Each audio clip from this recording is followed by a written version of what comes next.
How do you spell your name, please? Sure. The first name is spelled K-A, S like Sam, R like Robert, A, and the last name is Sanandaji, which is spelled S like Sam, A-N-A-N-D-A-J-I.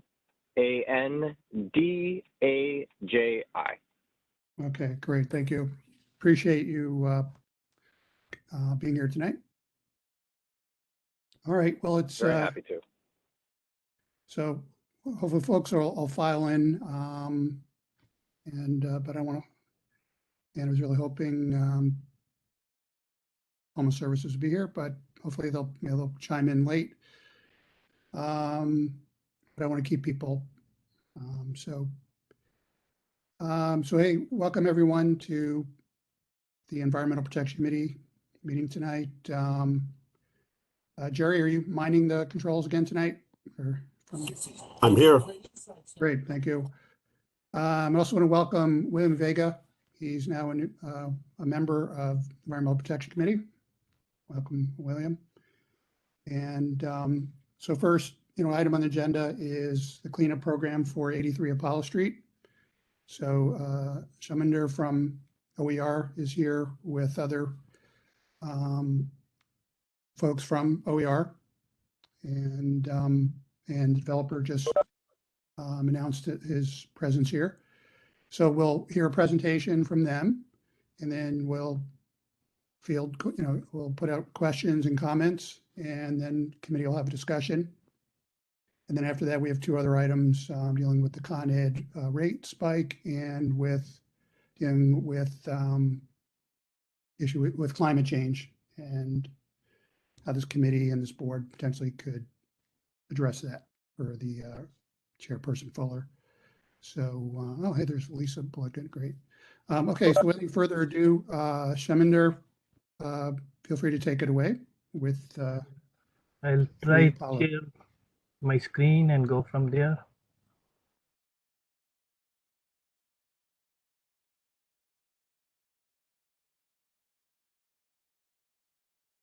You see the presentation? Yes, you can. Thank you. Okay. Okay, so this is Mark McIntyre. I'm the director of OER. I have the first part of the presentation. Shaminder,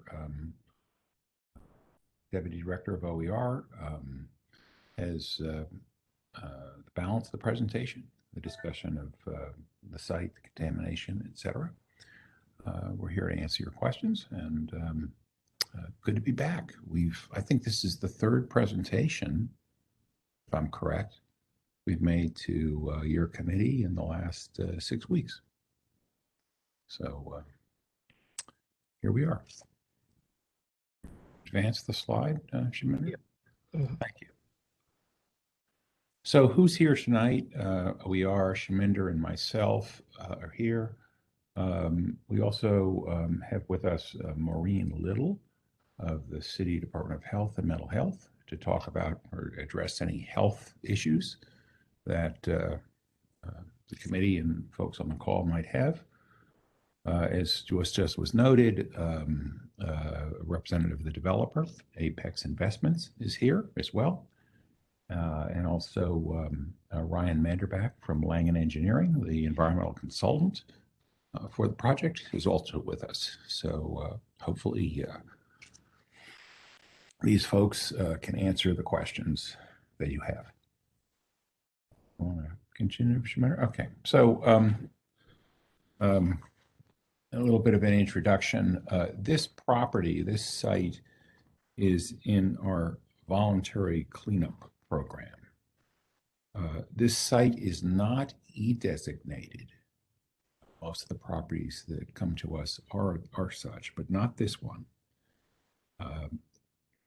What brought them to our door is that a city environmental review document said that this project ought to be participate in the city in OER's voluntary cleanup program, and it turned out that the developer agreed.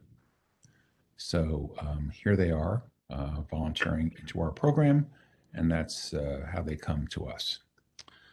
You can see in the first bullet under voluntary cleanup program that the voluntary cleanup program is for low to moderately contaminated brownfields. I must tell you that this site is a bit more than moderately contaminated when you speak of the soil vapor concentrations at the site. However, we have discussed this site, the investigation, the proposed remedial plan, with the State Department of Environmental Conservation on more than one occasion. We've discussed it quite extensively.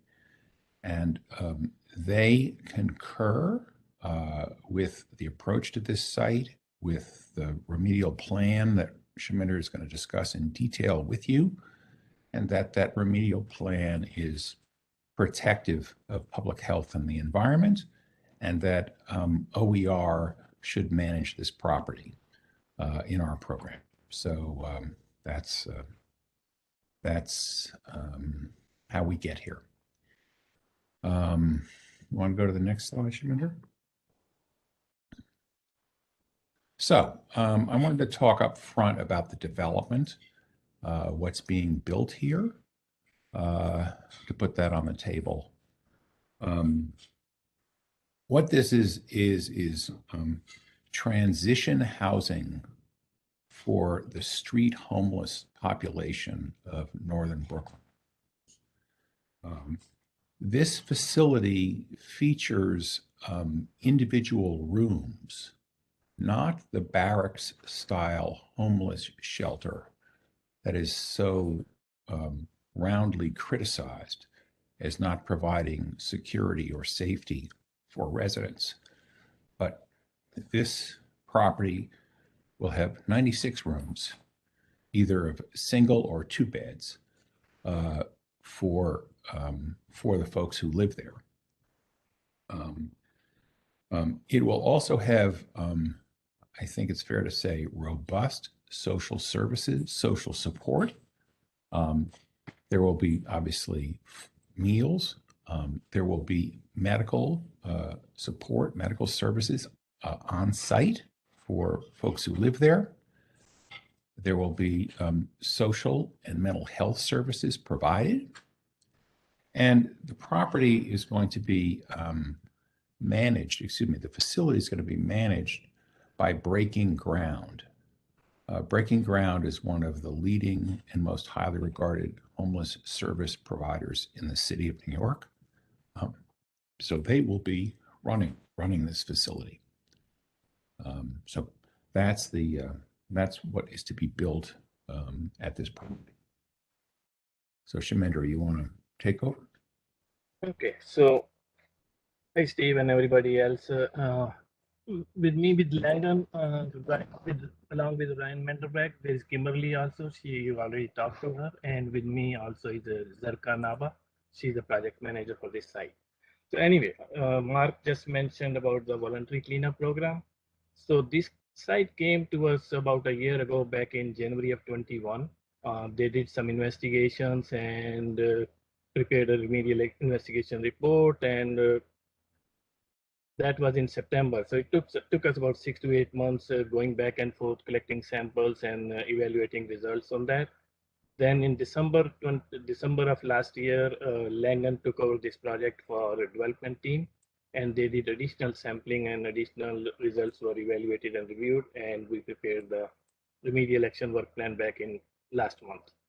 We issued a fact sheet about February 28th with the comment period ending on, no, we issued fact sheet on January 28th with comment period ending on February 28th. At your request, Steve, we extended that comment period to March 3rd, which is actually today. And that's where we are right now. So we are right here in this stage fact sheet. So site is, you all know where the site is. It's very close to Newton Creek, right here in this area. And I'll go a little bit more on details on that. The site is located within the industrial manufacturing zone.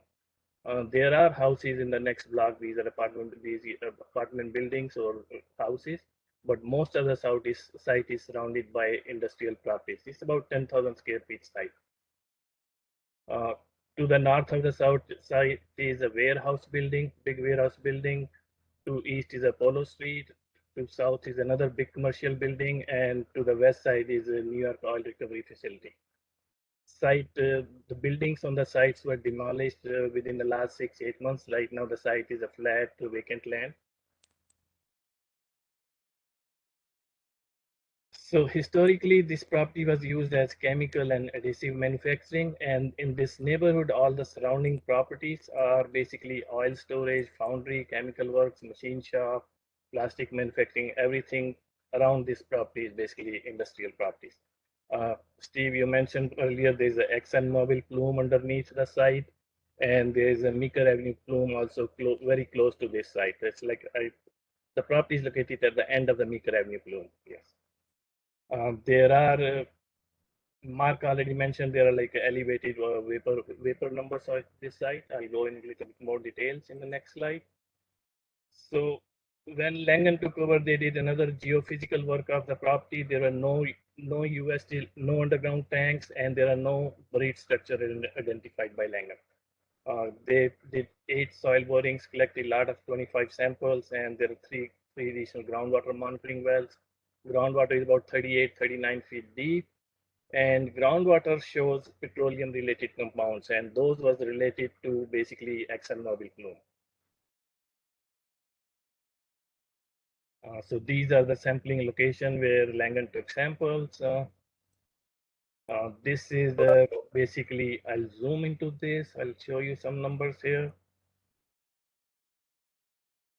So most of the petroleum related compounds were found on the deeper borings. If you see over there, I mean, shallow borings are all clean, but all these like bold numbers, they're all at 38, 39 feet depth. So there's really nothing in the top 8, 10 feet of the soil. And groundwater, same thing there. Groundwater has a petroleum related compounds. Napple is there, but they are all related to the ExxonMobil plume. And soil vapor was identified at elevated numbers at all locations. And there is a PCE, TCE. We talked about PCE, TCE last time. PCE is related to dry cleaning type fluid. TCE is like a degreaser used for cleaning purposes. And there is methylene chloride also. That's also as a cleaning type solution solvent.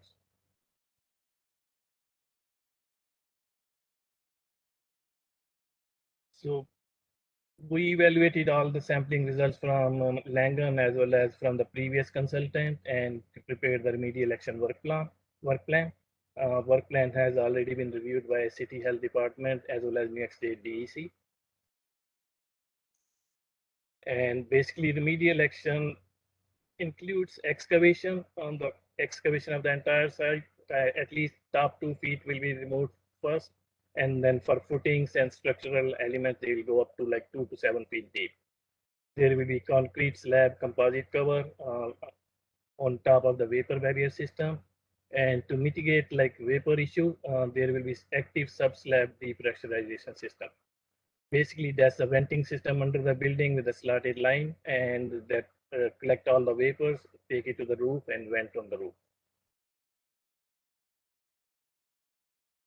So again, excavation will be first excavation is 2 feet across the site. Then there will be like footing elements going 2 to 7 feet.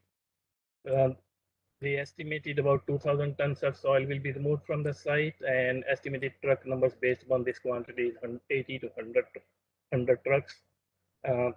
They are looking to bring in about 6 trucks per shift twice a day, and they don't expect any see, I'm answering some of the questions you proposed before. Uh, there is they don't expect to do any staging of the trucks, but if needed, they will put 2 or 3 trucks on the Norman Avenue.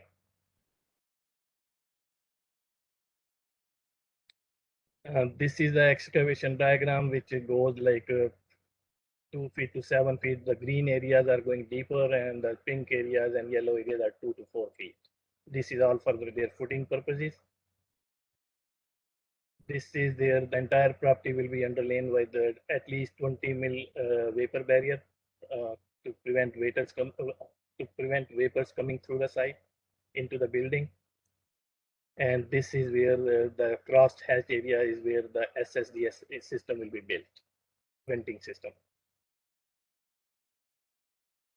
So after the building is finished, there will be soil vapor intrusion study done as soon as the building is completed before building gets occupied. That will include sub-slab sampling, indoor air as well as outdoor air at the same time. And this sampling will be performed on an annual basis going forward, just to keep check on the vapors. And these reports, these numbers and results will be evaluated by DOH as well as us. We talked about some of the construction things last time. Basically, these are the same slides. During excavation, they might have to stockpile temporarily, or sometimes they are going to put directly onto the trucks. Trucks will be going onto the site itself.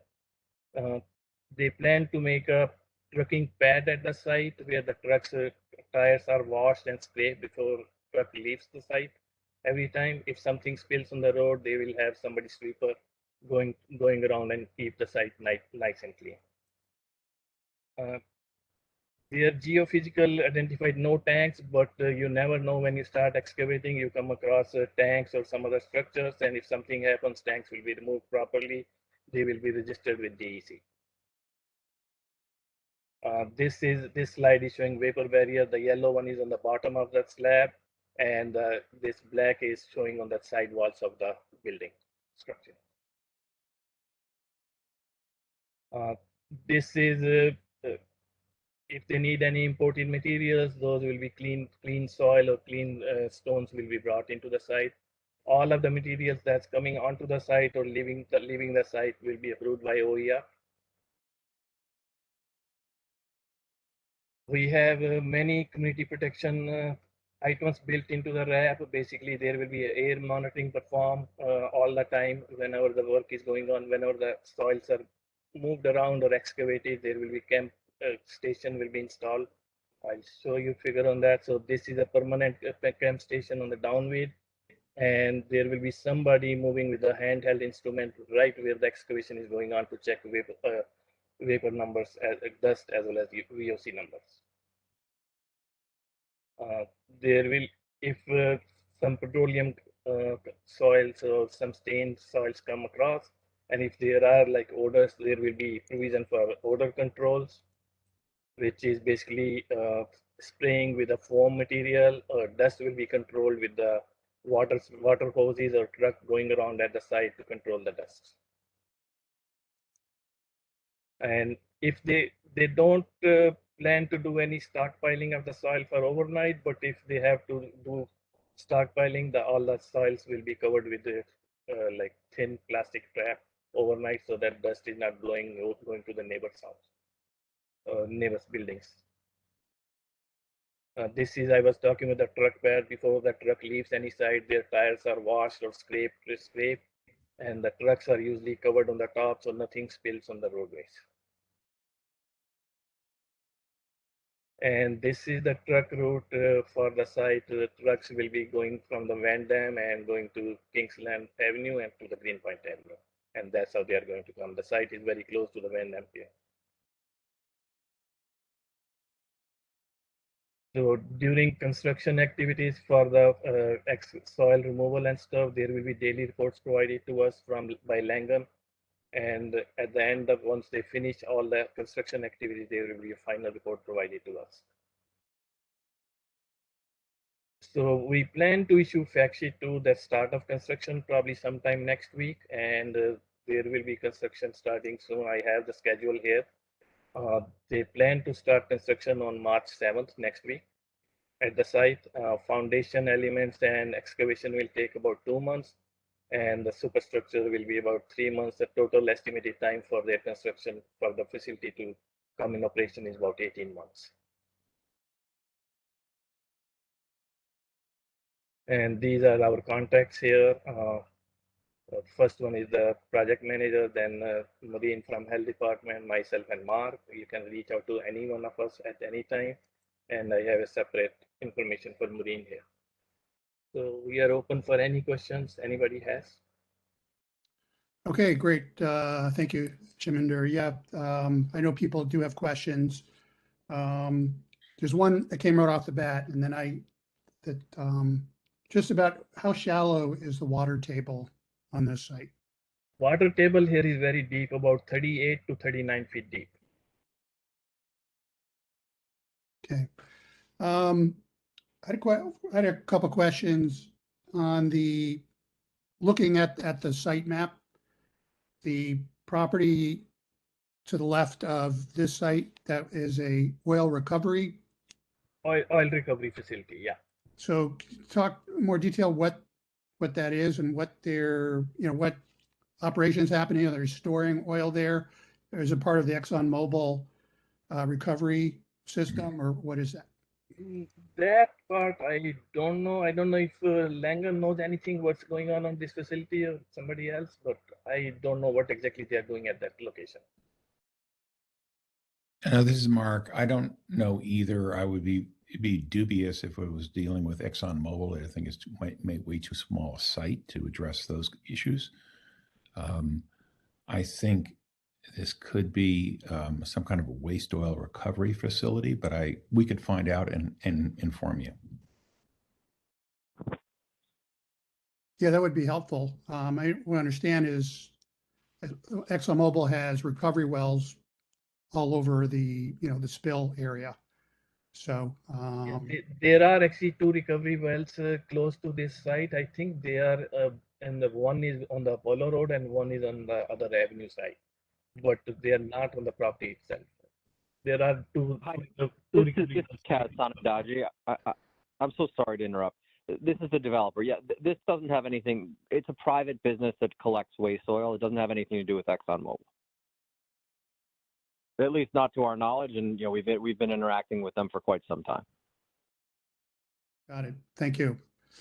Yeah, related to that, to both the oil spill, ExxonMobil oil spill, and Meeker Avenue plume, you've indicated that the source of the petroleum, I guess, in the groundwater is from the oil spill. But in terms of the chlorinated solvents and the VOCs, are those, do you know what the origin of those substances are? So during both investigation, PS consultant as well as Langan, we did not identify any chlorinated compounds in soils. We think that might be the tail end of the Meeker Avenue plume. That's where the vapor, the groundwater is contaminated with chlorinated over there, as well as I think vapors are coming from there, but we could be completely wrong. It could be coming from anywhere, but source on the site was not identified. Yeah.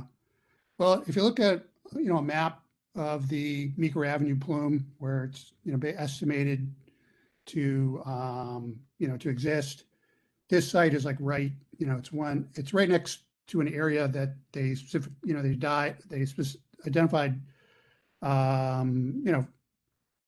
extensive positive samplings of that. So, I guess what I'm getting is just worried about, constant presence and flow of those chemicals onto the site. And I guess, just based on, the depth of excavation and then further where where the water table is, I guess it'll be approximately 20 feet of soil between the groundwater and I guess the slab of the building.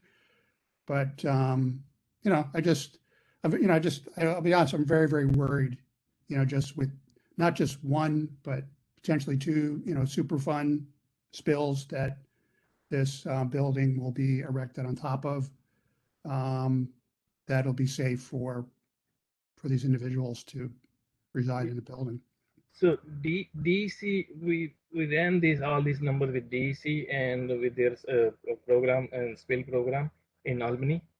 They feel very comfortable that what remedy we are proposing here with active SSDS to mitigate vapor issue, anybody going to the building living in this building will be very, very safe. And Meeker Avenue plume data set is being evaluated by EPA right now. I think this is nominated for NPL site, and EPA is looking into those chlorinated VOCs.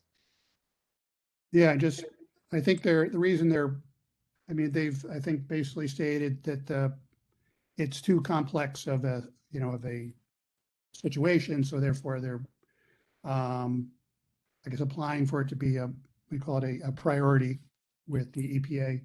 But I see Laura, you have your hand raised. Yes. Yeah, every time I hear the words that that DEC approves of a plan and so forth, chills run up and down my spine.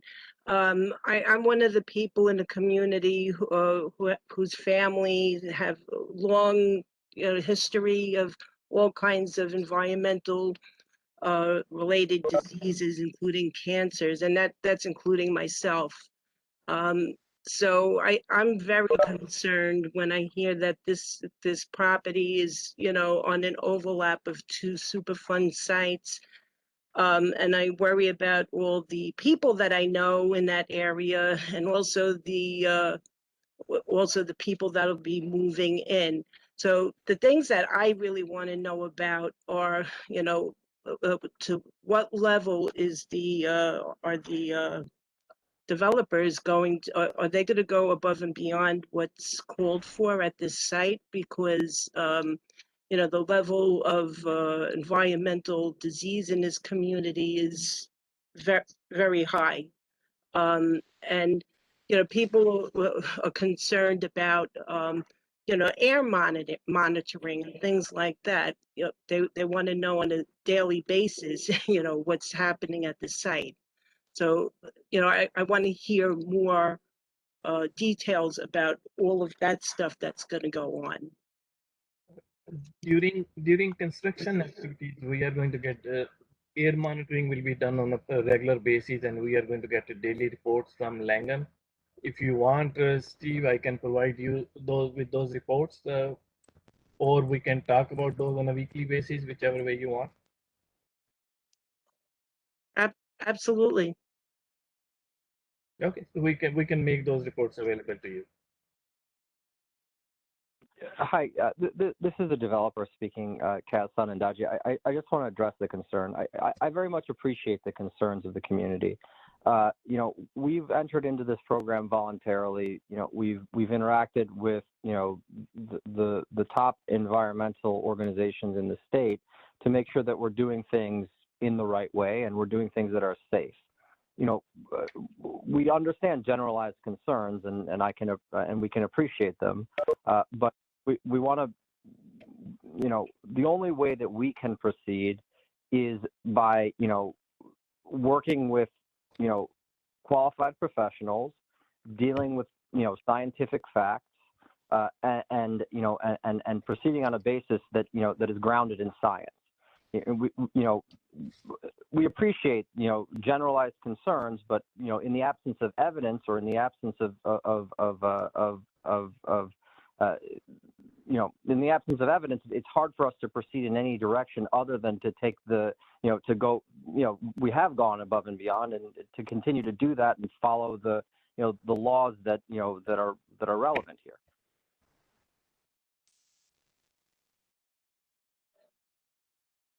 My concern stands because, as I said before, chills go up and down my spine every time I hear that DEC is, that they approve of a plan as is.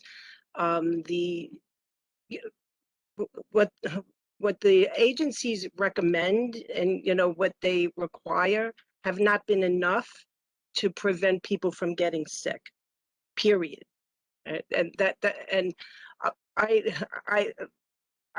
reject anything else because of the knowledge I have of the community members who have all of these different diseases, autoimmune diseases and cancers and heart issues and all kinds of stuff having to do with the environment.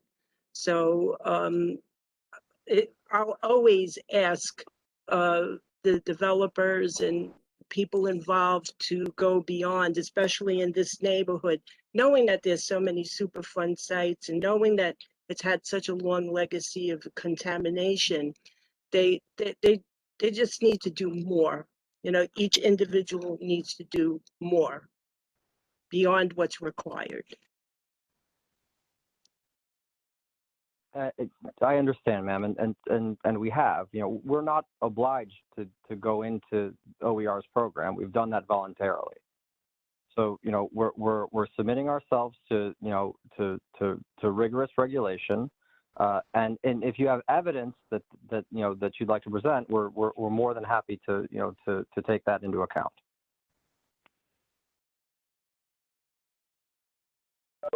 Well, but yeah, just my stepping in here is, yeah, no, we appreciate that you're just considering the state of the site and where it's located, that you're participating in this program and that you've hired Langen but this is a committee that's part of a board that represents the neighborhood, and so we want to look out for our neighbors and we had a situation, I guess, roughly a year or so ago with a DEC volunteer cleanup program at 34 Barry Street in Williamsburg. And there was, they did initial investigation and found, I guess, definitely low to moderate contamination, petroleum and VOCs. And then after construction, they discovered that the plumes were much more extensive. And so they're having to actually perform remediation while the building is inhabited. So we just want to avoid that scenario, whatsoever. And, just acknowledge that the purpose of this development is to help, homeless individuals. And so we just want to, just ensure that the people are looking out for them. And so we have to go above and beyond. And we have data, but as Laura said, we have the history and we have our instincts and common sense. That's why we asked you all of you to be here tonight. I know Lisa Bloodgood had some questions. Lisa, you want to take the floor? Sure. Thanks, Steve. And happy to be with this committee. It's been, I don't know how many years since I sat in on a committee meeting, especially this one with the community board one. So hi, everybody. Thanks for giving me a little room. And hi, Laura. So I had a couple of questions and they kind of go along with a little bit of what Laura was saying. But so I was just curious, and I wondered this for a long time. What is the lifespan of the vapor intrusion barriers? I'm sure that they're pretty long, right? Otherwise you wouldn't use them, and they're underground or under the building, so they don't have a lot of like the UV rays that could potentially be deteriorating them. But so that's my first question. And then the second one that I was very curious about, and I think does build off of what Laura's saying, is you're venting the fumes from the roof. And as is well known, this is a really contaminated area, and outdoor air quality for some of these chemicals, they're not really regulated as they are for indoor air quality. And I understand why, but there's always this question of the cumulative impacts in a community where you have all these different point sources, if you will, that, we are concerned that if there's, and just to go back a little bit, there are so many brownfields, so many voluntary cleanup programs, and most of them have vapor intrusion barriers. Most of them are being vented. And so, what does that mean for our local air quality? And so for this site in particular, is there something that can be used to, scrub it up a little bit? I really don't know what the technology is for that, but is there, I understand it's better to get it out of the building. Having those vapors concentrated in the building is very, very dangerous. And so venting is a very good idea. Is there something that we can do that's even more protective to control those vapors so they're not contributing to the cumulative air quality issues that we see community-wide, especially in this area? To answer your first question, vapor barrier usually come with like a 15 to 20 years of manufacturer warranty. and if they are installed properly and if they are inspected by the consultant and the inspector, and they work without any issues. We haven't seen any issues with the vapor barrier. Uh, to answer your second question, I probably will need help from Ryan. I'm here. Hello, everyone.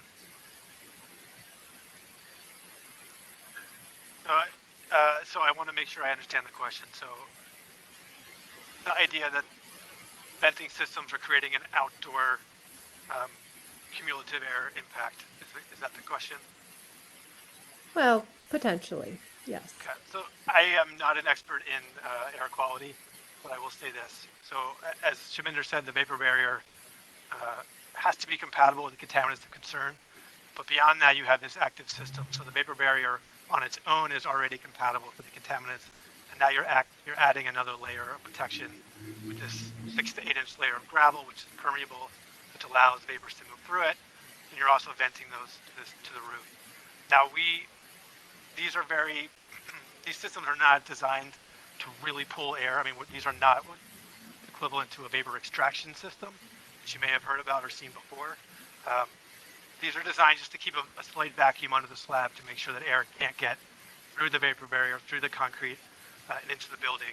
And I should point out that to the question, I think to the comment before about the area historically having issues with environmental quality, the best answer to that is always going to be new construction, because you have the ability to make sure there are no cracks in the slabs, there are no pathways for these vapors to get into habitable spaces. So now you're adding multiple layers upon layers of new construction to that, which is your best bet.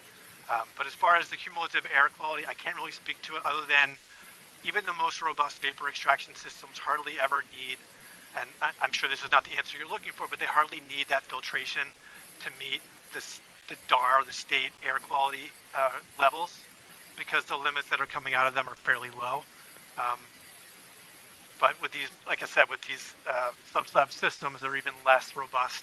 They're really just creating enough vacuum to make sure that vapors are not coming into the building.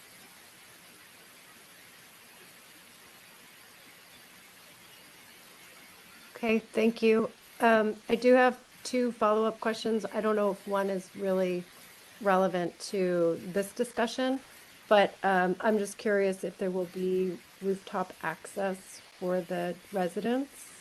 And if, you know, the developer plans on doing more solar or more green infrastructure on that roof. And then what are you planning on using potentially healthy materials in the development of the building, which is, you know, probably not appropriate for this conversation, but would be great to see, you know, great materials used in the building itself that are healthy for tenants. I can probably speak to that. This is Peter.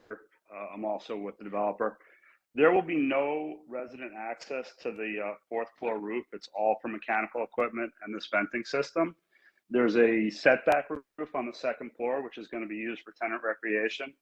So, you know, the purpose of that is to give the people some outside space, but also to keep them away from the mechanicals and the ventilation. As far as healthy materials, the construction is pretty simple in these buildings, but we do use all low VOC paints and chemicals, and it's almost all hard surfaces to be easy to maintain and keep clean, because that's really our biggest health-related concern here, is just keeping everything very clean. Thank you. Thanks a lot, Lisa. Peter, what's your last name? Rosenberg? Okay. Thank you.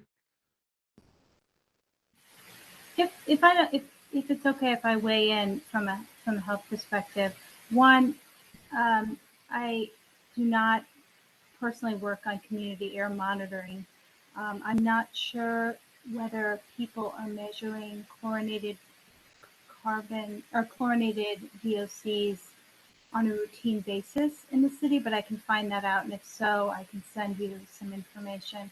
Cumulative exposures are very difficult, especially in industrial and in post-industrial communities. It's always a problem.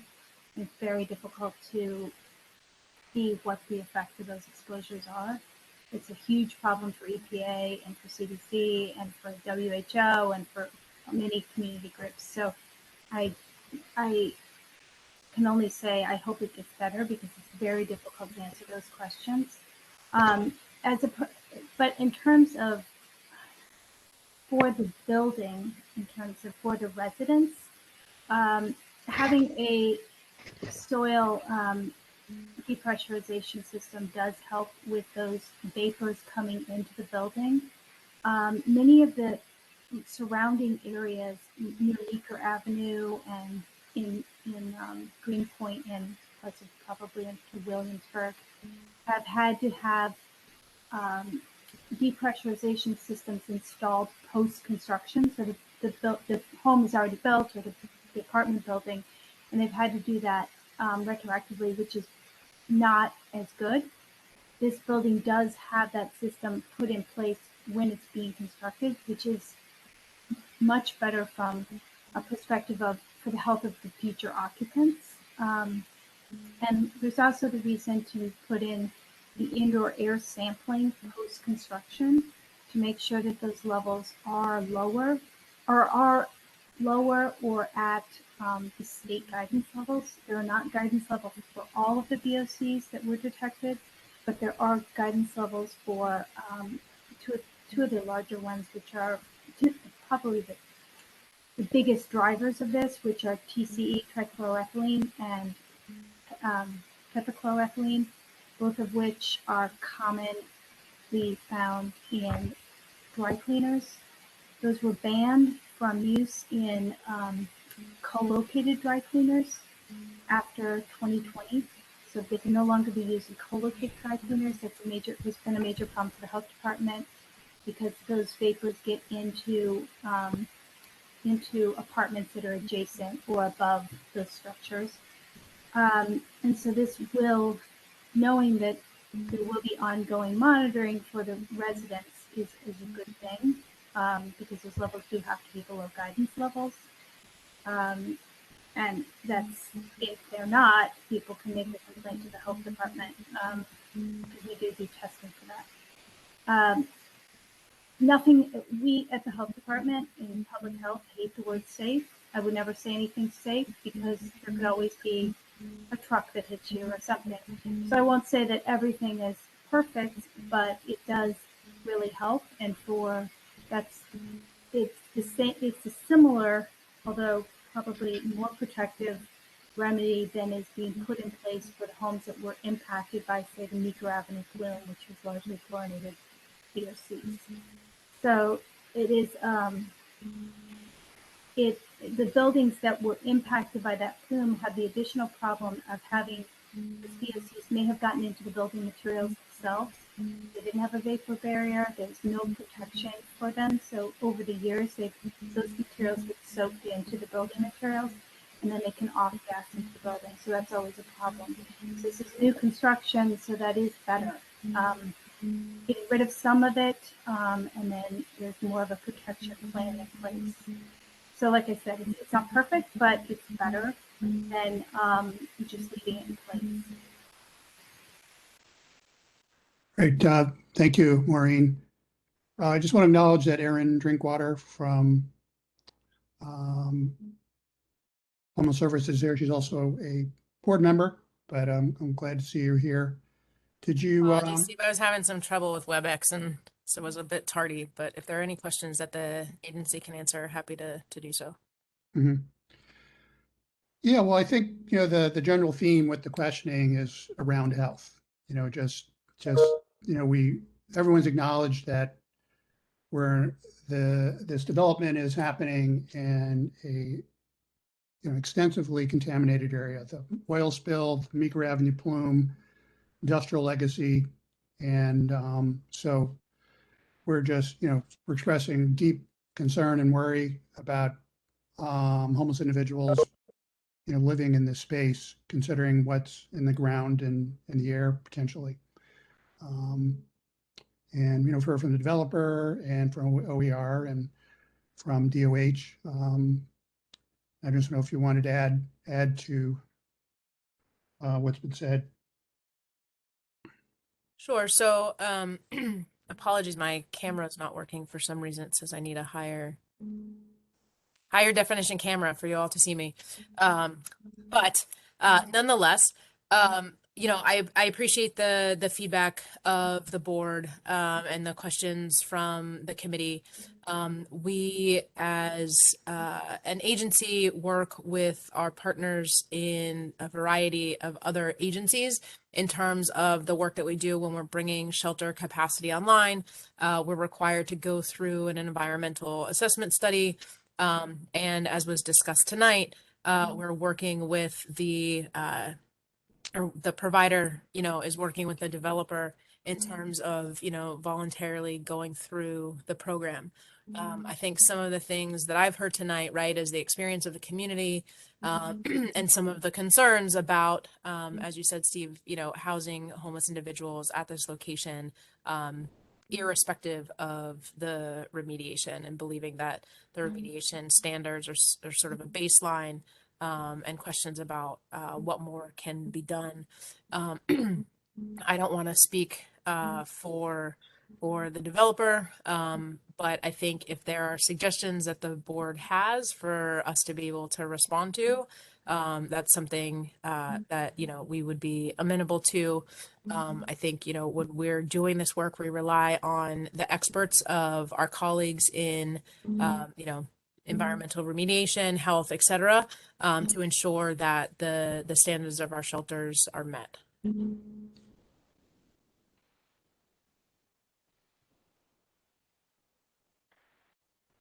Okay. Thank you, Aaron. Are there any other questions, comments from board members, other attendees?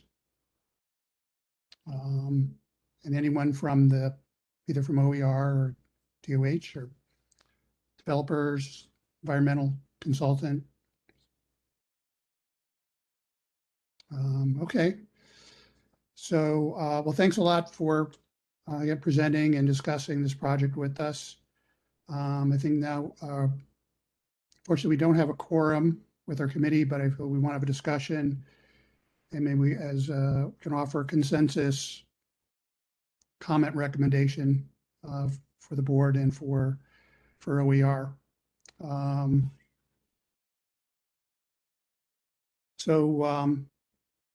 Committee members, well, do you have there is something we want to convey to Office of Environmental Remediation?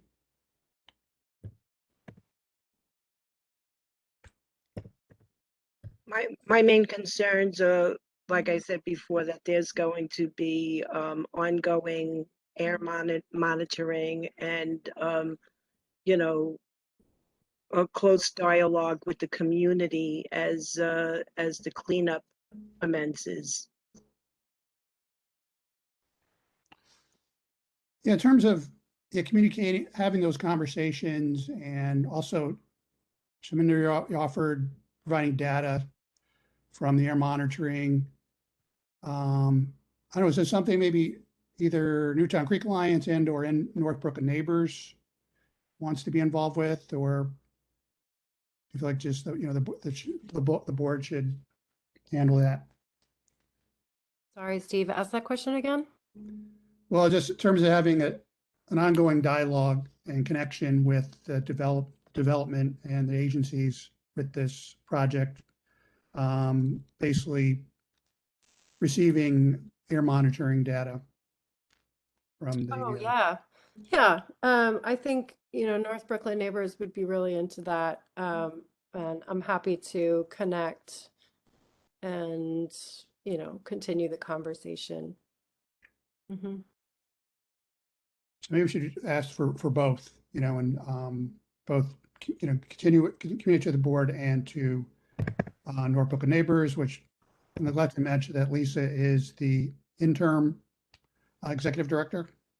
Yes. Yep. So of Northbrook and Neighbors.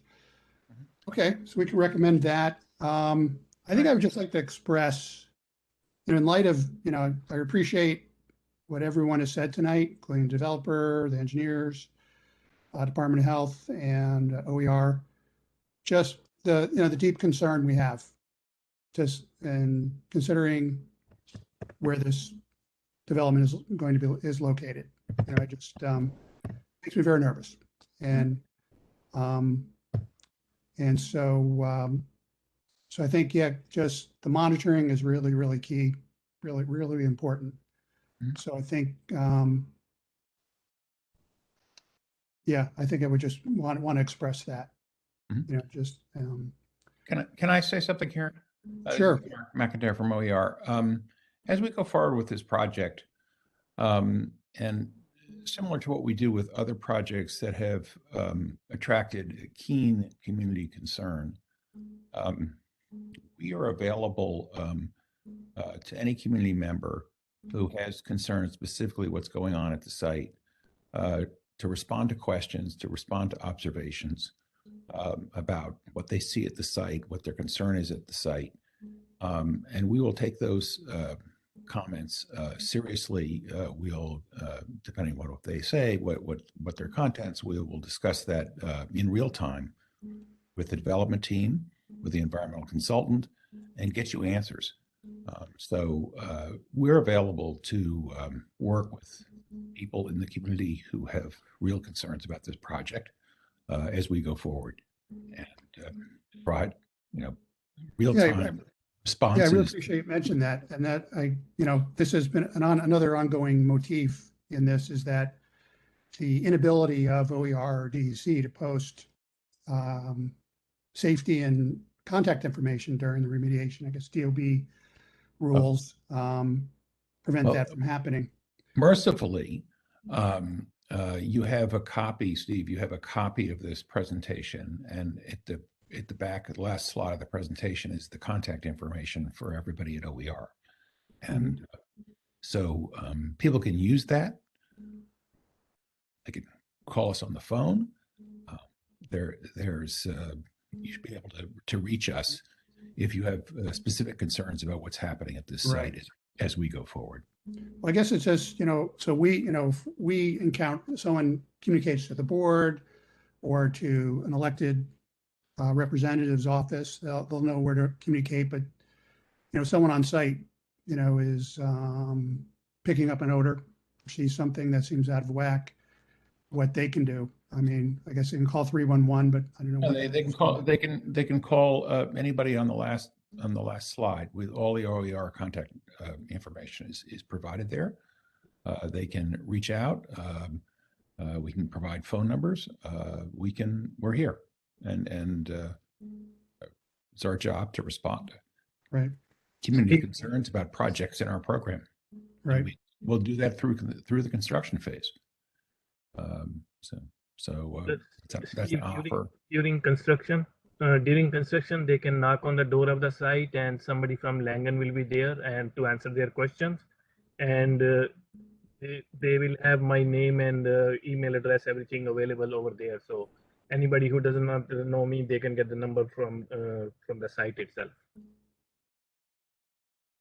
Yeah, thanks, Shimon. I was going to mention that the RAP includes complaint management. So any complaints that come up at the site will be communicated to OER. Okay, that's good to hear. Thank you. Thank you for that. So committee members, have anything you want to add to our comment? So, so essentially it'll just be that, we have deep concerns over this project due to the, existing on top of the ExxonMobil oil spill and the Meeker Avenue plume. That I think we'll just express that. We're just worried. I even go as far, in light of everything that everyone has said tonight, reassuring us, should this be built here? I even have to go there. I'm a worrier, so by nature. So, but I think Laura really embodies and expresses the real history of the really negative environmental impact in this neighborhood. So takes this very seriously. So I diverged, but so So I think, yeah, just expressing that deep concern and then requesting that air monitoring data be sent to yeah, Community Board 1 and to North Brooklyn neighbors. Anything else, guys? Want to add? So we don't have a quorum, we just need to have a consensus. So does anyone on the committee have any objections to this comment? No objection. Okay, so then that's what we will put in a report and send to the board. So I guess that wraps up 83 Apollo. So so again, thank you everyone who Shaminder and Mark and everyone for coming out tonight. Yes, as we've had a busy meeting schedule, things may be reflected in our turnout tonight. So so yeah, so I guess then we'll move on to our other items. Thank you, Steve. Thank Okay. you, Steve. Good Thank sign. you.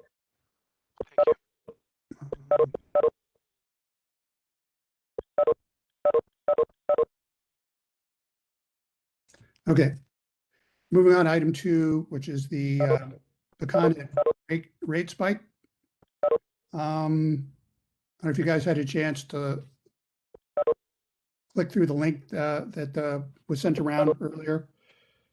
But essentially, the state, the governor, she jumped on it and had the chair of the Public Service Commission pen a letter to the chair, the CEO of Con Ed,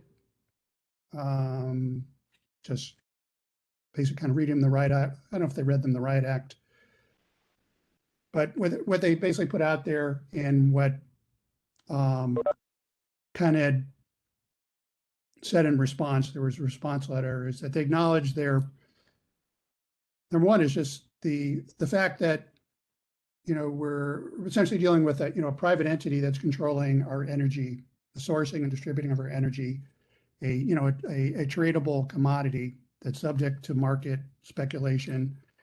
And was mentioned is just we have as it's this board has said numerous times with projecting pipelines and vaporizers, et cetera.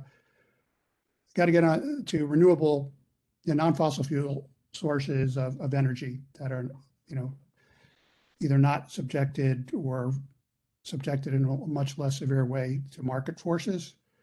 But the other thing was which I am not a finance person, but it has to do with hedging, the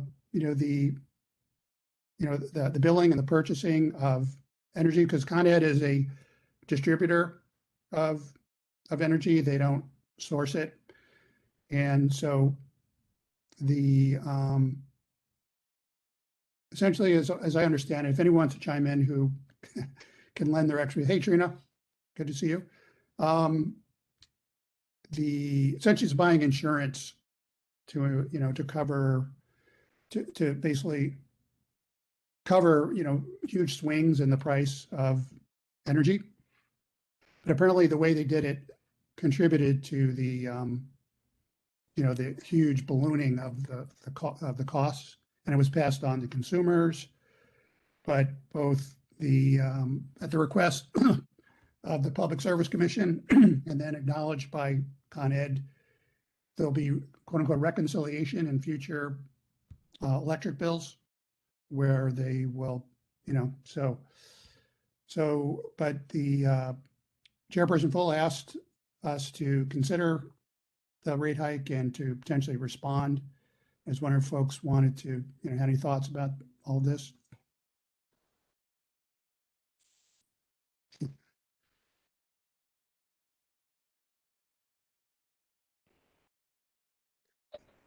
I think I'm in your boat. I'm so bad with that financial stuff. The only thing I have to say about all of it is, I mean, I have a lot of concerns about how people are going to afford all of these hikes. I mean, I see that Governor Hochul, you know, took some positive steps, but I'm not sure like what we can do on a local level and through this committee. Yeah, I noticed that too. They were just ways to either, I mean, I think for low income folks, they could, I think there were caps on the amount that people could be charged. But beyond that, there was, I forgot how they phrase it, but you could spread payments out, you could defer payments, et cetera, things like that. But inevitably you have to pay Yeah, these rates. So yeah, and I mean, you could just make a statement. It's just, you know, I know the governor is basically, there's legislation to ban fossil fuel vehicle sales 2035. And, just the Climate Leadership Community Protection Act, which is basically the state climate bill that the state has to meet the way they source their energy, how much carbon they produce. There's a 2030 benchmark, and then there's I think 2040, they have to be net zero with electricity production. And then 2050, I think it's 85%, so, but we could just, community say is just, we know our community is feeling these huge market swings, and so I don't know if we want to make a statement. Hey, Lisa. So. Hey, yeah, I think that there's another really easy thing that the committee can do, which is really just saying very clearly that we as a community would like to get off of fossil fuels, and that we want our city and our state to invest very strongly in renewable energy. And, we could, for what it's worth, I mean, the biogas production at the wastewater treatment facility is delayed yet again, which could be powering, 5,000 homes, which is not our entire community, nor, it's a drop in the bucket. But there are lots of opportunities to be investing in renewable energy. And as a community that is so overburdened by the legacy of the fossil fuel industry, it's very, makes a lot of sense for us to be saying very clearly, it began here, it should end here, we need to get off of this. And it's now affecting, not only our health and the way that we live, but the way that we're able to, heat our homes and things of that nature. So, calling for really drastic measures and asking to be a pilot community. And I look so often at like what's happening in Sunset Park and their industrial areas around their waterfronts. And, they've worked so closely to, this whole offshore wind development that's happening. The people of Sunset Park are getting those union jobs to build those wind turbines. And what is the Newtown Creek industrial area doing that's possibly similar? We could be really pushing for Newtown Creek to be a manufacturing area for renewable resources in all kinds of ways, right? From biogas production to, could we make wind turbines here too? Where are our microgrids? Where's our solar production? We're not doing it. We're like asleep or something on the job here with being a leader in that. So, That's amazing. And actually, that's kind of foreshadowing our next item. How, You're here, Lisa. That's good. yes, very glad you're here. How we want to react, to climate change as a board and a district. But yeah, I think that, I mean, I think it would be, I would support a statement like that. It's just, yeah, just we're getting it, not only we're paying for it, but we're living in the aftermath of, centuries of fossil fuel production. And here, tonight's topic is, should we build a homeless shelter on top of a giant petroleum plume, Right, in an industrial area that maybe doesn't even have jobs for these people, very well put. Hey guys, am I reading correctly that Con Ed is not legally allowed to make a profit selling electricity?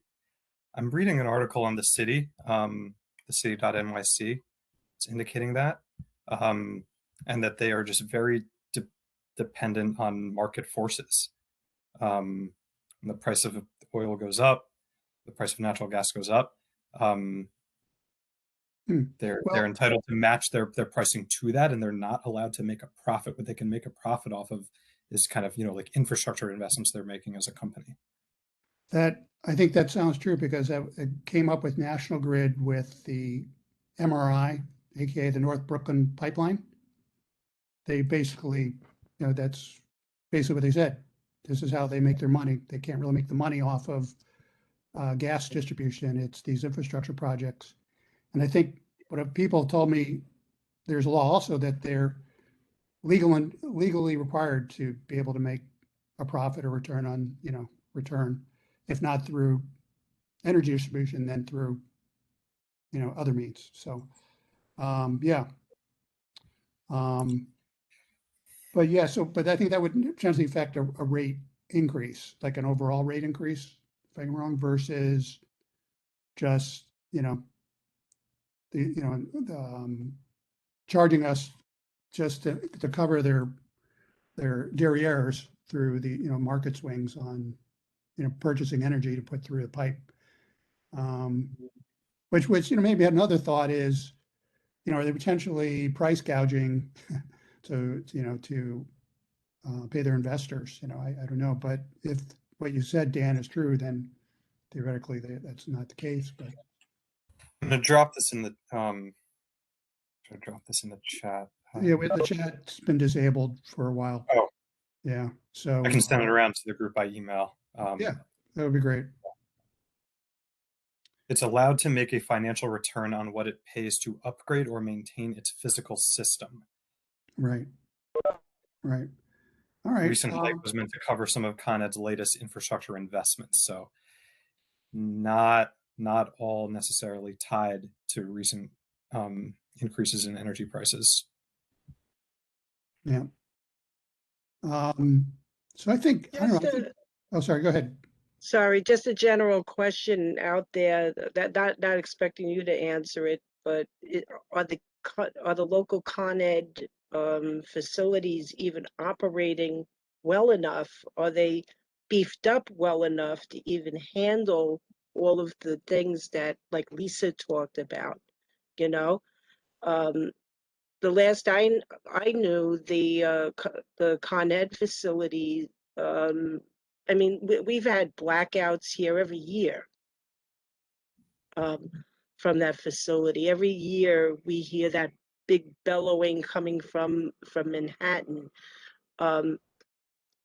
Like I don't even know how they would get up to the times if they don't work on their own infrastructure there, much less charge this the crazy amounts of money that they're going to be charging. I mean, does that make sense?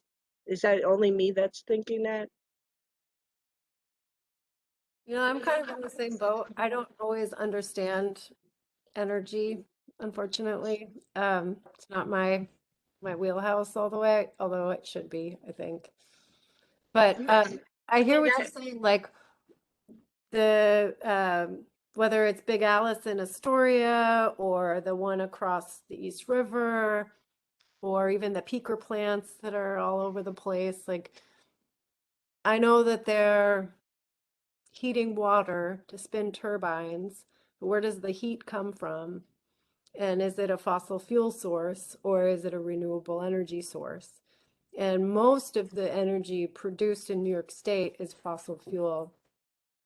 And so, you know, I don't think what's happening on, you know, those facilities I was just mentioning, like they actually receive a load of coal and they burn it right here. I think that energy comes from elsewhere to burn, you know, spin the turbines that are producing the energy here. So yeah, I think maybe we all need like a tutorial on how Yeah. our local energy systems really work, that we can talk about it in a I better wonder way. if there is such a thing, you know, through one of these agencies to educate us about how that works. NYSERDA. An agency or an activist. We might get a better story, a more real story from the Yeah. activist group. Maybe we can invite, we'll figure out who to invite in, but yeah, to get a primer on that. Because it would tie in just to climate, how we're gonna adapt and meet the, you know, the goals, the state goals and the city goals. Energy infrastructure for dummies.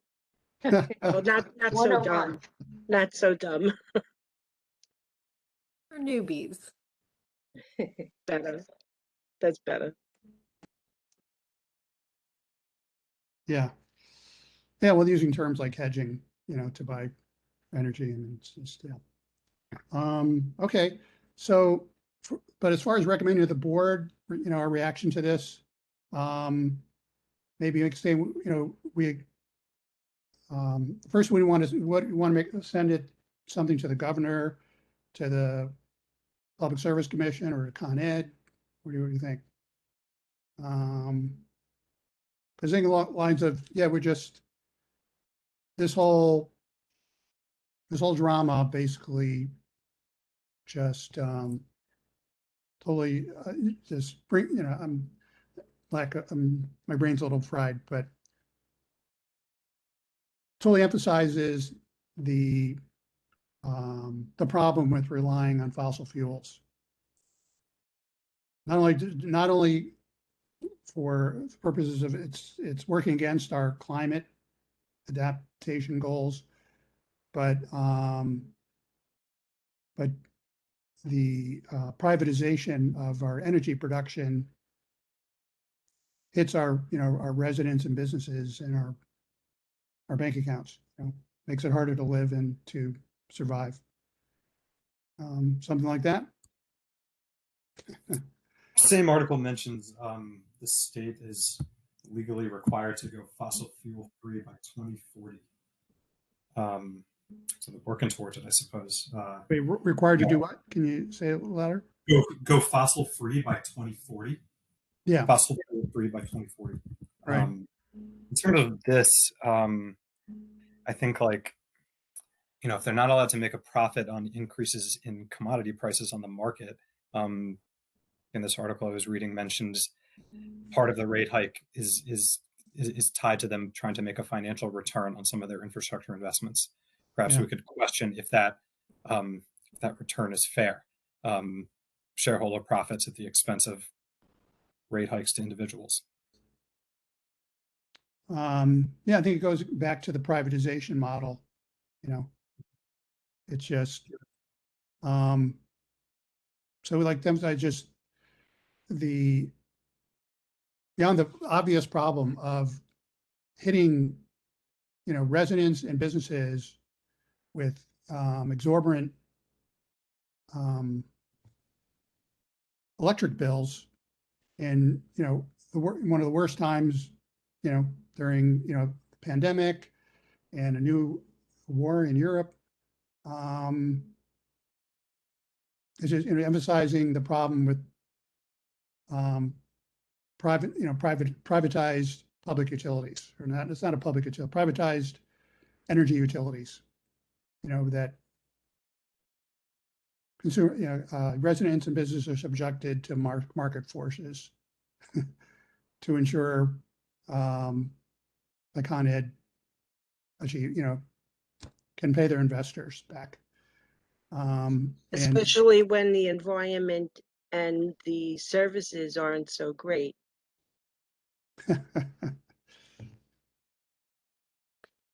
Yeah, I also feel like, to those ends, are you asking for public power?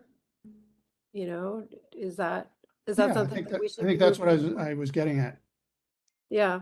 And to go back a little bit to NYSERDA, they should be really helping us get heat pumps in retrofitted buildings and in all new buildings.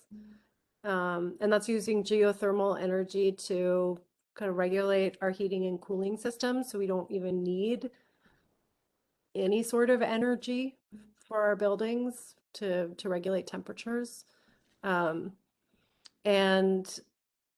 solar energy and microgrids for all of our communities. Those things, like the state agency to help communities do that is NYSERDA. So, they should be, coming in and talking to the community boards and helping understand how we can all get that and access that. Yeah. So yeah, that again leads to the next item. That's very, very, very important. Yeah. Is NYSERDA helping in Sunset Park? Are they helping create the policies there? I believe so. I don't know all of the details. I just know that I would like to be more involved in something similar. Yeah. Well, yeah. I just say, I mean, it's total new green deal thing. Like, and Lincoln Wrestler ran. That was like one of the top item on his campaign is how the district can leverage, the climate crisis in creating jobs and at the same time, adapting the district to this crisis, and why not turn, the creek, reinvent, what's going on, what the legacy of the creek, the current situation of the creek into supporting a green boom and, people, how can we get manufacturing back into the district that is, beyond expensive pottery and, candles and, The warehouses. yeah, and bar central. I'm sorry, William, did you? Oh, we can't hear you. You're muted there, sir. Can you hear me now? Yep. Okay. Having fun today with technology. Hi, all. I forgot I think it was a Euler meeting. They were talking about a project that is all electrical and is using geothermal. That's the one Java. That's the Lend-Lease one. Oh, okay. But That's that's supposed something to be the biggest in in North America, according to them. yeah, so I think that's something valuable because I work a lot with the Sane Energy Project, and they're always pushing, geothermal, and I think that's something we should be educated as well. As Okay. as We're we totally- combine. Yeah. Yeah. We're totally flowing into the next item. So let's finish number 2. So our comment is, who do you want to By the send way, it to? Sorry, did anyone see an email that came through 10 minutes ago on this topic from Con Ed? Just wanted to point that out. I literally just saw it. They're trying to explain what's Was going that on. the letter in response to the, Yes, Steve, I sent it to Mr. Grossman because I sent it to the board members earlier and I forgot to include the committee members. okay, great. Oh, thank you. Got it. Thank you. Cool. Thanks, Jerry. So, yeah, so I think, so who should we send this comment to? To the, everyone? Send it to the governor and to Con Ed? And the chair of the Public Service Commission? Public Service Commission as well. Yeah. So And the just, council people and Emily, and might as well send it. yeah, well, I think they'll be CC'd on it. It's our elected officials. So, so number 2. So it's just the bullet points of the comment will be the rate spike just it was insult to injury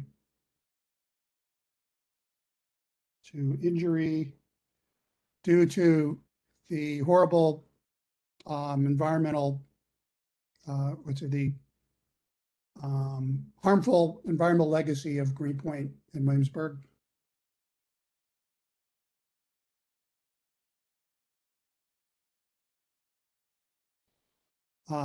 Including but not limited to the Greenpoint, to the ExxonMobil oil spill, and the Meeker Avenue. Well, those solvents are a derivative of oil, are they not? So it's just amazing. Okay, so insult to injury because of the legacy of fossil fuel contamination in our neighborhood, this rate hike,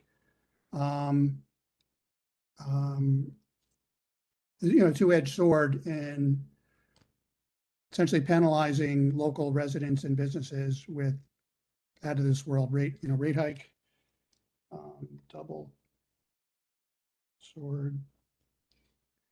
Therefore, we demand that Con Ed and other utilities accelerate their conversion to non-fossil fuel derived energy or renewables.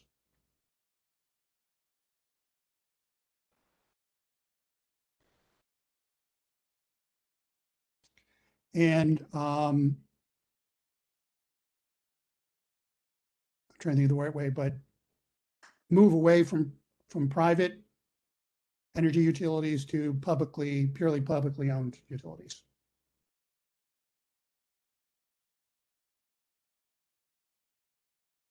To help prevent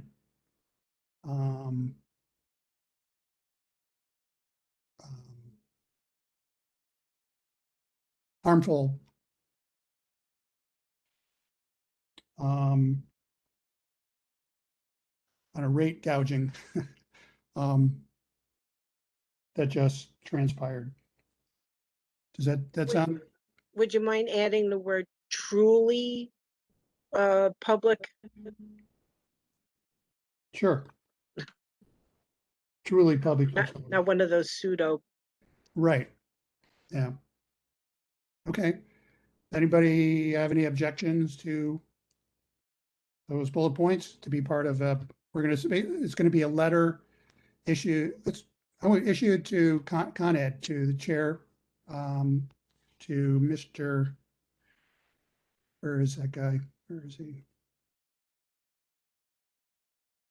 Timothy Cawley, Chairman, President, and CEO of Consolidated Edison, CCing the governor and the chair of the Public Service Commission.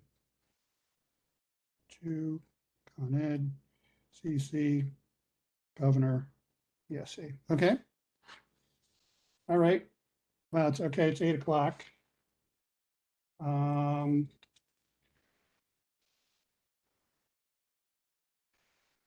So it was kind of fueled by, our next item had to do with, as we get our land use applications that come through for rezonings, upzonings,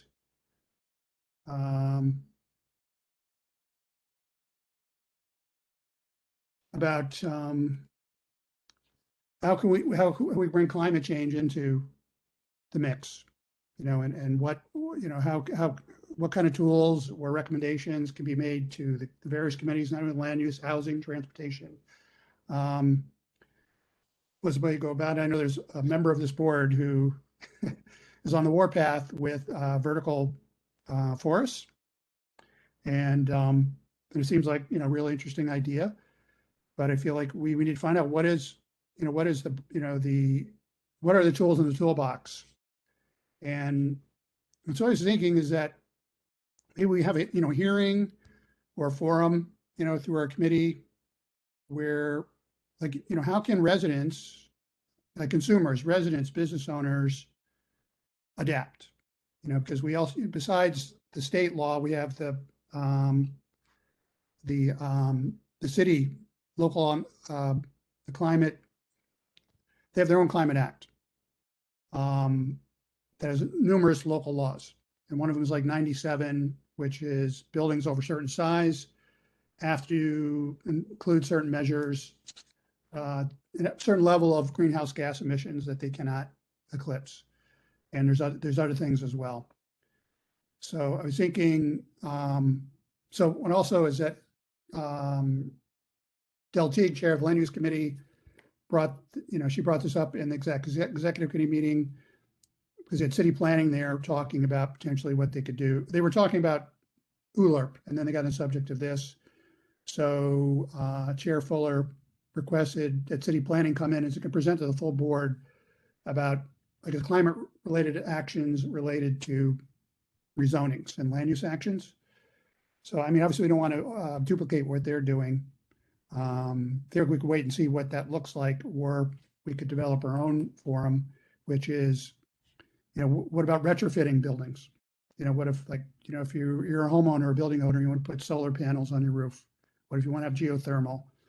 Can you retroactively use passive technology? Can you retrofit your building for that? Et cetera, et cetera. And just there's ecological issues with natural gas besides the climate ones. Like there was just the World Economic Forum is saying it's actually just toxic to use in your house through burning natural gas and through leaks. And it's kind of hard with our minimal crew here, but do you guys, have any thoughts or ideas about what we could do to help the board, deal with this subject? Do we know?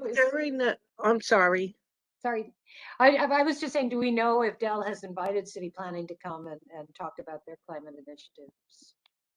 Well, I think essentially Dallas did at the executive committee. So they're going to come. Will they come in March or April? I don't know. I don't think they've set a date. I think they have to, put together a presentation. So that's a good question when that will be. It'll be next month or the month after. I almost feel like we should really wait and see what they put on the table. But do you think of the idea though of a way just to initially not duplicate what they're doing is to think of it just with everyone else, people live in the district, people who work in the district, people, businesses in the district, or homeowners, how they can adapt, how they can be, first of all, find what the laws are. Local law, we have Climate Mobilization Act, that's the city act. And then the CLCPA, I don't know who came up with that name, but Climate Leadership and Community Protection Act is the state act that we referred to earlier. So how folks can comply, but what about going above and beyond? You just. Why don't we start our own plan? I mean, that's really how the environmental justice stuff happened in the community. I mean, the idea of environmental justice started with a different community, but our community was really part of actually getting the DEC environmental justice section even implemented. So, I mean, we are the ones who had to feed the idea and feed the plan. We even trained them, we took them for a bus, they paid for the bus, but we took them on a tour of the community and got them familiar with what the issues were. So that's how the plan, that's how that environmental justice segment emerged. So why don't we just start our own plan on a local basis and, just come up with, all the bullet points of, what the expectations are in the community. And it would probably help for future letters too, from the board, because we would already have, a list, of what our positions are. Yeah, I agree with that. So many things on that. Sadly, most of North Brooklyn is no longer considered environmental justice community because of all the gentrification and I reject that. I have Laura, I agree with you in so many ways. It's so hard to say, one measure is the demographic composition of a community and that's the main definition that's being used to define, what is an environmental justice community. And because our demographics have changed so dramatically in so much of Williamsburg and Greenpoint in particular, the environmental legacy is still here. All the problems are still here. It's just different, wealthier, whiter people. So yeah, the environmental justice argument is really, really so crazy. But there is a new Okay, law. so then environmental legacy areas. That would be great. Well, I'm happy to advocate for that. But okay, so there's a new law. It was introduced as 1620, but now it was passed and now it's 1622, and that's calling for citywide climate change resiliency planning efforts. And I think to begin that, they're kind of looking at the environmental justice parameters and identifying what communities are in highest need. And arguably North Brooklyn is highest need. We're in a floodplain.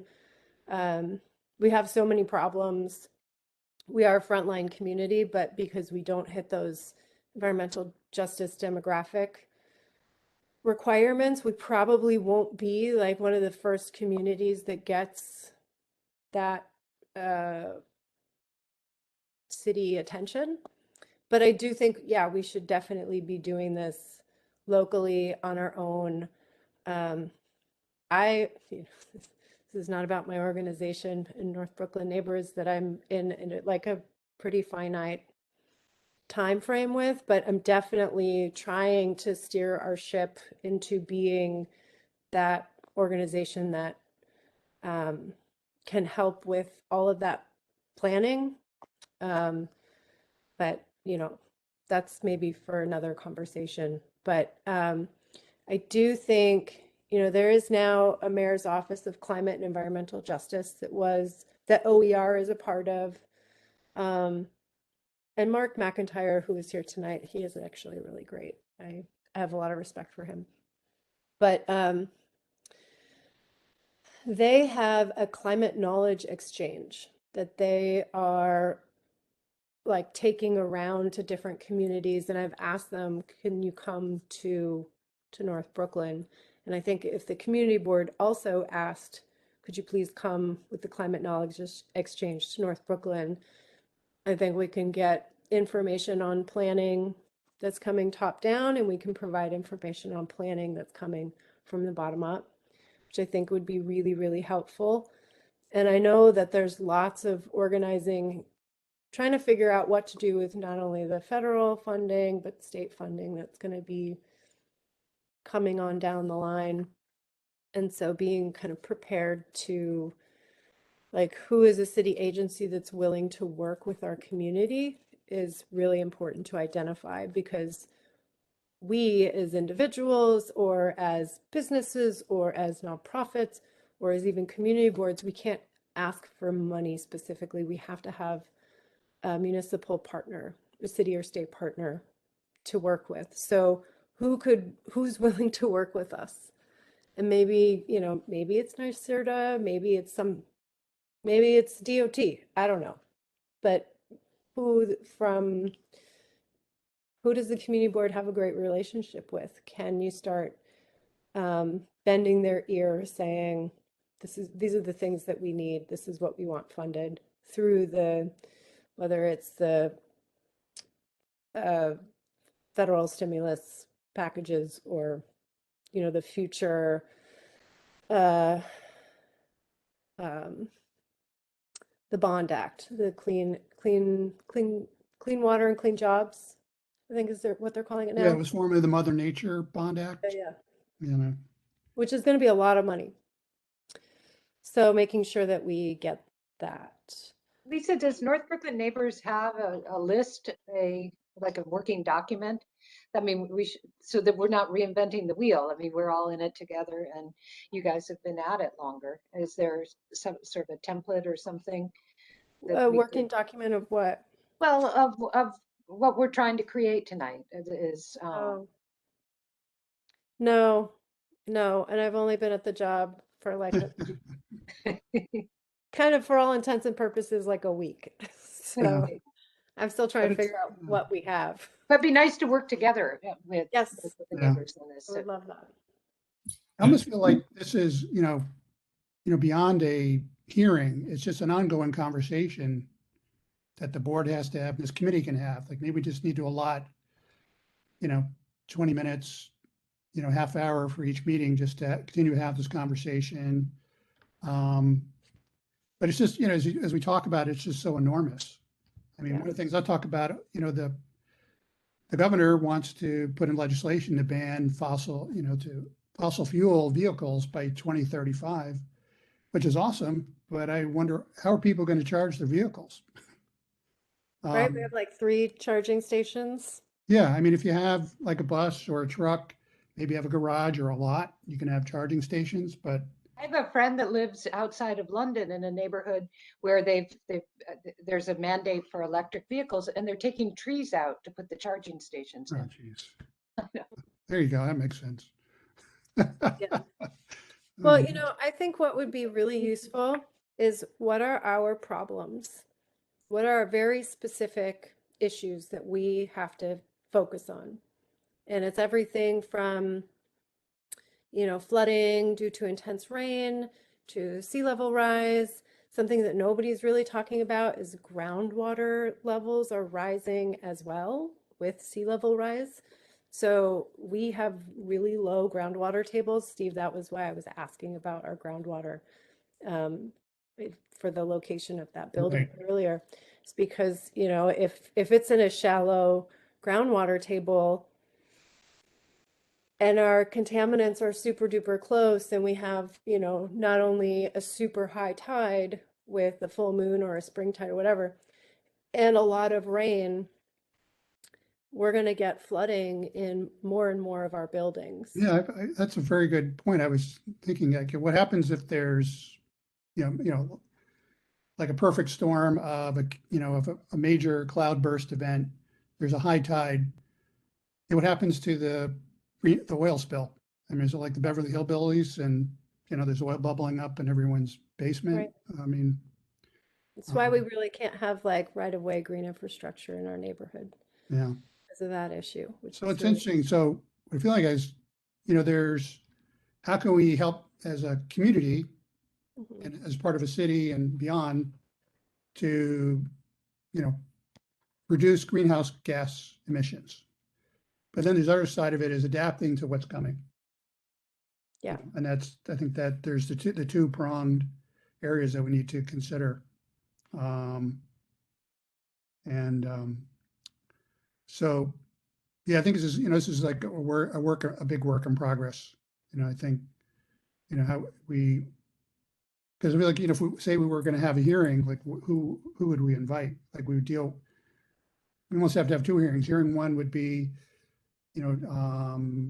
working towards the state and city climate goals, and how we can do it, as individual, business, property owner, et cetera.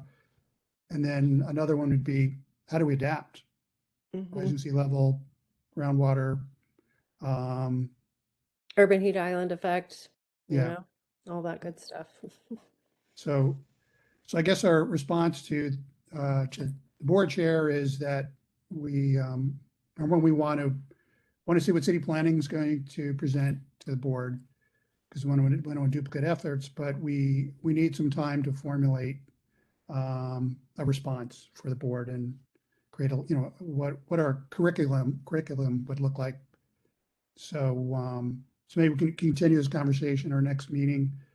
I have one Yeah, other, yeah. just one other thought, kind of recommendation is, I love that you're thinking about this in the 2-pronged, like prevention and mitigation, but with each, what are the very basic, easy things we can do? What are those middle things? And then what are like the aspirational biggest things that we need to manage on both sides? It helps with the structuring of the response when you can tier things that way. Can you say that again, Lisa? Just like, okay, so we're trying to prevent, right? We need to reduce carbon emissions. We need to do all these preventative measures. What's the easiest thing we could do? What's the next mid tier? And then what's like the biggest, most impactful thing? What, you know, probably all renewable energy, right? No more fossil fuels, no more emissions. Break it down. Yeah. Right. And then same with on the adaptation side. What are the little things we need, the big things, and everything in between? But just like being able to tier them so that, you know, when we're going to our electeds or the state or whomever, you can say, pay for this now, pay for this next, and then this is like the pot you need to keep filling to achieve these things. Yeah, I was thinking, I'm thinking of the whole picture, you know, the easy, the middle, and the, you know, the large scale. Is if we need to go to the district needs statement. Yeah. And through each area, you know, each category, and everything, we have to overhaul that to, you know, to adapt to this conversation. So it's big. Steve, do you think we should fine tune what's being asked of city planning with what they're coming back with? Do you think we should have a list of specific questions rather than have them come back with what they want to present?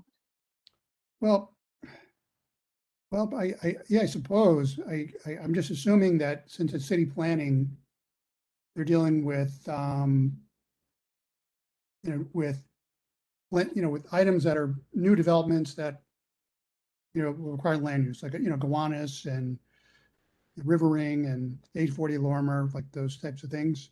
Right. And how much for, you know, beyond that, you know, because the overwhelming majority of properties are not going to be rezoned. They're as of right builds or, and, you know, how can we incentivize people to do something? But yeah, I mean, it's a good question. Yeah, I think both a couple of you said, is to ask, you know, to ask city planning,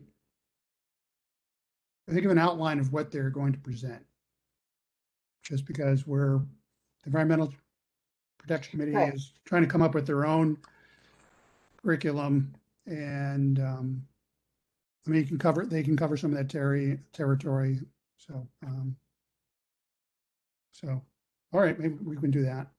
So, yeah, I don't know what's more is just to keep. I'll summarize what we've discussed tonight, tell the board, but maybe, you know, for our next meeting is, and I'll write a note, you know, to the whole committee. Put our thinking caps on, but think about who and what we could bring to the table. I know in the land use committee, we decided we're going to create a working Google Doc with kind of a toolbox that we'll be creating for when we review land use actions. And maybe we can get that going for our project here. I can get that going with, you know, with the Google Doc. I have another question. Why are you asking city planning to come and to present on this? Well, I think because folks have been pressing hard to get climate related conditions into land use actions. And so and there's been one item in particular that's been pushed really hard, vertical forests.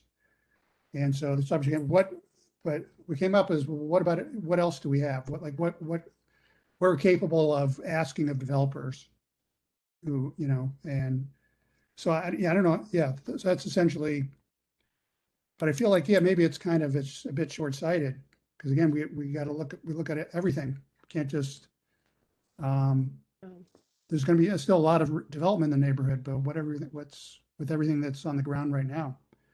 I Um, would argue that it's more important for this committee to hear or to bring in the Mayor's Office of Climate and Environmental Justice.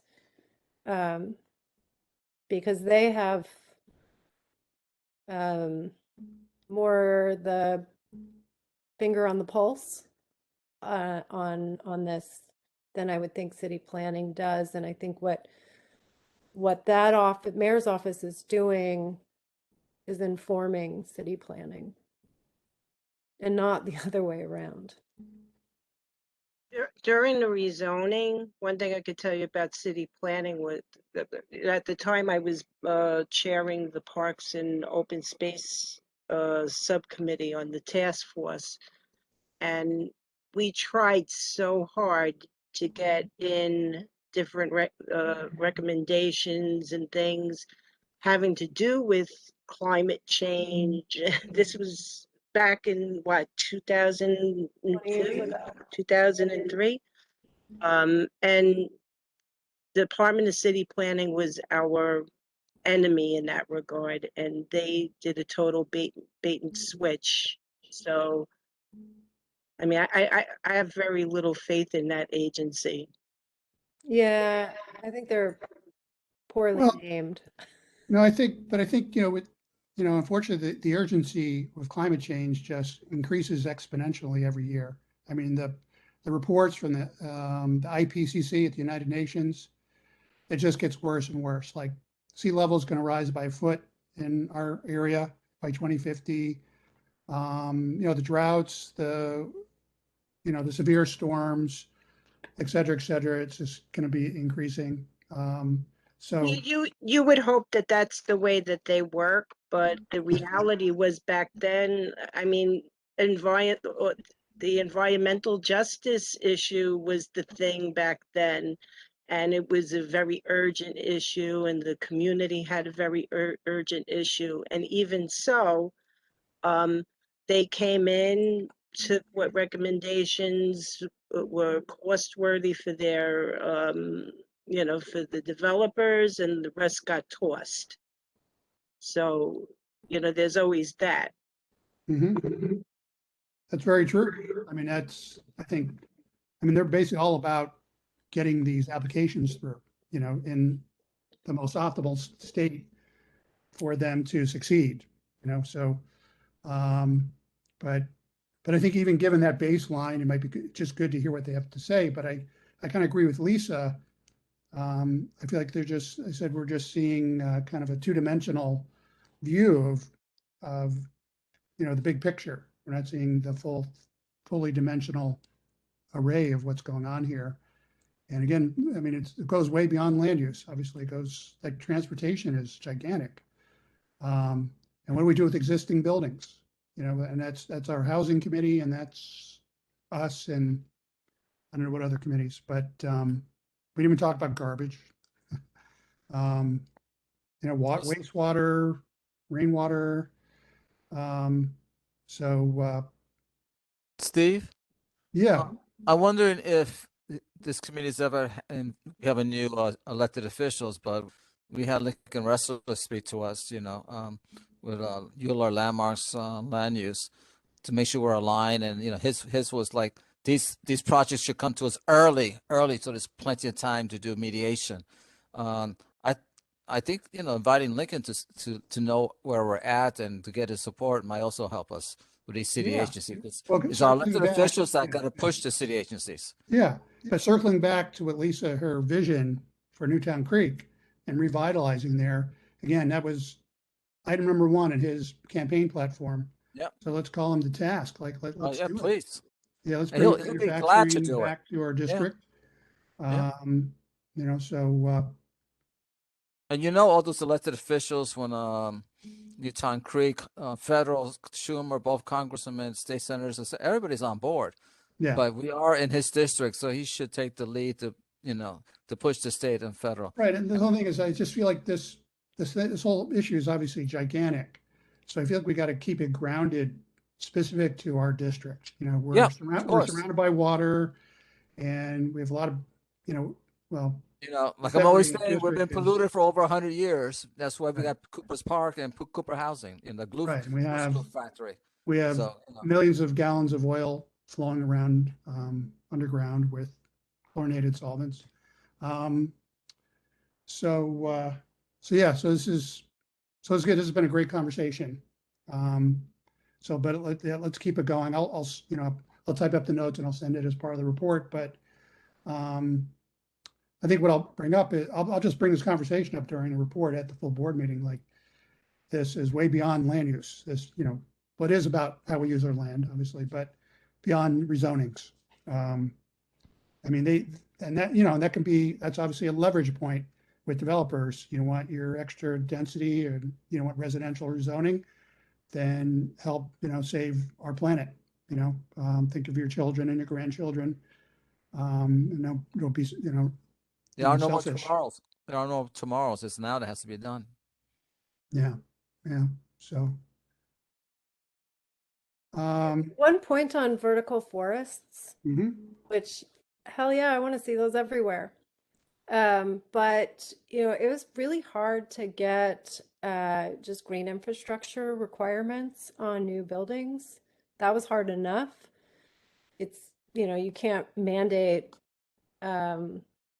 green roofs on old buildings or, you know, unless they're doing a retrofit of their roof and even that. But like even that there's green roofs required on new buildings, there are enormous loopholes that allow, you know, developers to easily get out of those requirements. So however much I want to see green walls everywhere and vertical forests, we still have so many problems with even the existing green infrastructure laws. Yeah. That, you know, it is like an enormous ask to jump to vertical forest requirements. Yeah. Because I think, again, if we have these laws, city law, state law, and they're enforced, you know, very intensely, and you say, well, this is how you can achieve compliance, you know, and you can put vertical forests in there, passive, geothermal, et cetera, green roofs on, you know. But, you know, as Jerry, you know, he asked, you know, at the executive committee meeting is, you know, does it meet fire code? You know, like, I mean, what if someone flicks a cigarette into a tree in the building, you know? Well, have you ever seen a living tree catch on fire? Like who flicks cigarettes in trees in parks and they catch on fire? I mean, I don't think that's a super real concern, but Well, I mean, no, point but taken. it's more Point if taken. there is a building fire, The there's a question building I fire. asked, Oh, the yeah. question I asked, and I wrote to the fire department because I was not familiar with the concept Yeah. when Mr. Michelli brought it up, was that how does the fire department handle a fire if the interior and the exterior of the building are on fire? Yeah. Right. But it Steve, does I was trigger. but I have to go. I have to jump. All right. Well, Okay. thank you, Trina. Yeah, we're Sure. shutting Good night, down everybody. short, but yeah, Bye, Trina. thanks. Bye. Sure. Um, I mean, I like the idea of the yeah, vertical forested stuff, but I do have concerns about requirements. Because, I mean, just something one of my family members even brought up about it was that they're allergic to all sorts of greens. So what would you do in a case like that if all of the buildings are being required, you know, to do that? So I don't know. I don't know about requiring, encouraging, maybe. Yeah, I think encouraging would be more yeah, what I would Well, I think just to support. find out what is possible and what are the obstacles is what we're doing research Yeah. here on. You know. yeah. And I think Jerry's point about the fires is a good point. But not to say that I don't think there's I mean, I think there's always a way of working things out, you know? There might be a solution. No, absolutely. But I wanted to hear what the fire department had to say and if Yeah. they were familiar with the Yeah. concept. And I wrote to our contact at the fire department 3 times. I just never got an answer. And that's one of the things that city planning, Alex Summer, is going to try to extract from them prior to this presentation that they're going to make. You probably stumped them. Yeah. Well, I mean, I don't know about everybody else, but I was not familiar with the concept, and I tried to do some research on it, you know. Yeah. Well, I'm just interested because I used to work for the city. When the concept is new, the city pushes back hard until they can fully research, you know, and what they're concerned about is the liabilities. And of course, human life, but, you know, the push always comes from liabilities and how can you do this? Because, you know, everybody comes up with great ideas and it's a big push. And in fact, even though these ideas are used in other municipalities within this country and abroad, the city's always last to implement them.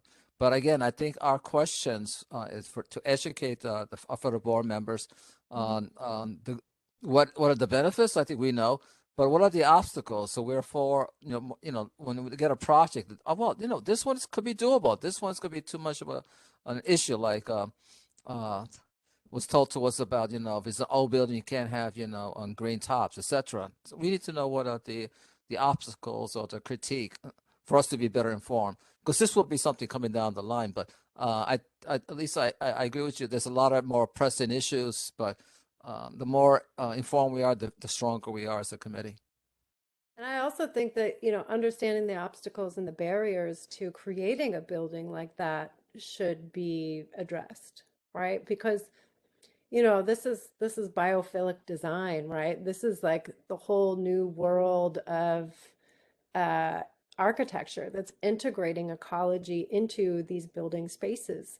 And it's really fantastic. And a lot of cities around the world, in the United States as well, are really like latching on to these things. And I actually just did at the Williamsburg High School of Architecture and Design, I did a professional development workshop with a bunch of teachers over there.